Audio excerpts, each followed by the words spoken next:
అమ్మా, మీరు మీ శక్తిని, నారీ శక్తిని ఎప్పుడూ తక్కువగా అంచనా వేయద్దు.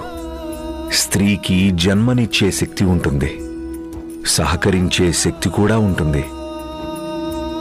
ఎప్పుడైతే సకల దేవతలు కలిసి కూడా మహిషాసురుణ్ణి సంహరించడంలో అసఫలమవుతారో అప్పుడు వారందరూ ఆదిశక్తిని తమకు సహాయం చేయమని ప్రార్థిస్తారు. స్త్రీ శక్తి అంటే అది. స్త్రీ తలుచుకుంటే ఏదైనా చేయగలదు. స్త్రీ ప్రపంచం మొత్తాన్ని జయించగలదు.